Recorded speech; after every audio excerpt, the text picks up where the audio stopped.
Hi everyone, welcome to the lost tense, that is future perfect continuous.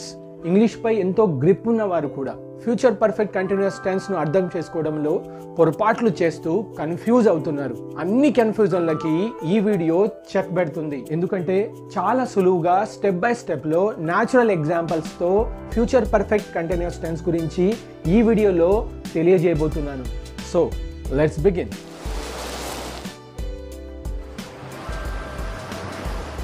ముందుగా future perfect continuous tense అంటే ఏమిటి?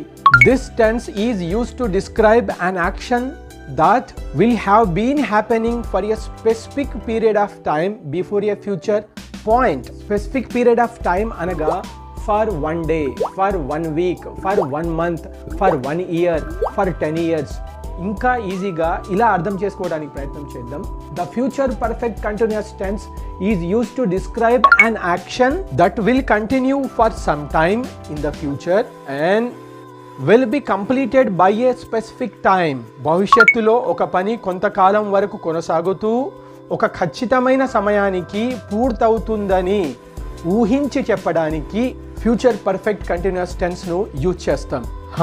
ఈ పని అనేది ఫ్యూచర్లో స్టార్ట్ అవ్వచ్చు, లేదా ప్రజెంట్లో ఇప్పుడు కూడా స్టార్ట్ అవ్వచ్చు, లేదా పాస్ట్లో స్టార్ట్ అయి ఉండవచ్చు. పని ఎప్పుడు మొదలైనా అది కొంతకాలం వరకు కొనసాగుతూ ఒక ఖచ్చితమైన సమయానికి పూర్తవుతుందని చెప్పడానికి ఫ్యూచర్ పర్ఫెక్ట్ కంటిన్యూస్ టెన్స్ ను యూజ్ చేస్తారు. ఉదాహరణకు మీకు తెలిసిన వాళ్ళు ఇల్లు కట్టడానికి ఒక ప్లేస్ కొన్నారు అనుకోండి. ఉన్న ప్లేస్ దగ్గర నుంచొని వాళ్ళు ఫ్యూచర్ గురించి ఊహించి చెప్తున్నారు. ఇంకా ఇల్లు కట్టడం స్టార్ట్ చేయలేదు, స్టార్ట్ ఫ్యూచర్లో చేస్తారు, కడుతూ ఉంటారు, ఫలానా సంవత్సరం వరకు పూర్తవుతుందని ఊహించి చెప్పుకుంటున్నారు.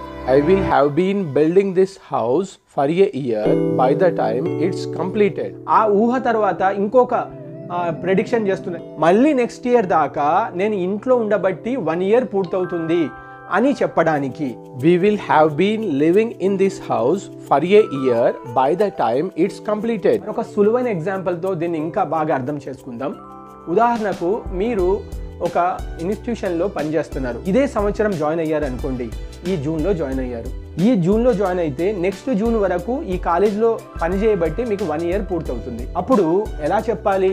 I will have been working in this institution for a year by this time next year. అలా కాకుండా ఒకవేళ ఉదాహరణకు 2 సంవత్సరాల క్రితం మీరు ఆ కాలేజ్లో ఆ ఇన్స్టిట్యూషన్లో జాయిన్ అయ్యారు. అప్పటి నుండి ఇంకా పని చేస్తూనే ఉన్నారు. నెక్స్ట్ అకాడమిక్ ఇయర్ జూన్ కల్లా మీరు ఆ కాలేజ్లో ఆ ఇన్స్టిట్యూషన్లో పనిచేస్తూ 3 years పూర్తవుతుంది అని చెప్పడానికి I will have been working in this institution for 3 years by this time next year. అంటే ప్రజెంట్తో మొదలైతే 1 year అవుతుంది. పాస్ట్లో మీరు ఎప్పుడైతే మొదలు పెట్టారో అప్పటి నుంచి కౌంట్ చేస్తే ఇవి 2 సంవత్సరాలు, ఇక్కడ నుండి ఒక 1 year 3 years అవుతుంది. ఇందులో subject plus will plus have been plus V1 plus ING, తర్వాత ఆబ్జెక్ట్, తర్వాత ఫర్ అనే పీరియడ్ ఆఫ్ టైం కోసం చెప్పడానికి ఫర్ను యూజ్ చేస్తాం. తర్వాత ప్లస్ టైం మెన్షన్ చేయాలి. ఏ సమయం కల్లా, నెక్స్ట్ మంతా, నెక్స్ట్ ఇయరా, నెక్స్ట్ వీకా, ఏ టైం వరకు అని మెన్షన్ చేయడానికి టైంను మనం మెన్షన్ చేస్తాం. I will have been working in this institution for 3 years by this time next year. ఇక్కడ సబ్జెక్ట్ ఐ ఉంది, విల్కు విల్ నేను తీసుకున్నాను, తర్వాత హ్యావ్ బీన్కు హ్యావ్ బీన్ తీసుకున్నాను, V1 work plus ING working, object ఏంటి ఇన్స్టిట్యూషన్, ఫర్ తర్వాత ఫర్ 3 years, టైం ఎప్పటి వరకు by this time next year. I will have been working in this institution for 3 years by this time next year.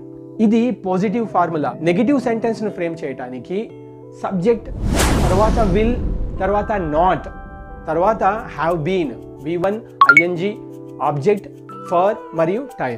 I will not have been working in this institution for 3 years by this time next year. ఇదే రకంగా ఏ సెంటెన్స్ను కూడా ఈ ఫార్ములాతో మనం నెగిటివ్గా మార్చుకోవచ్చు.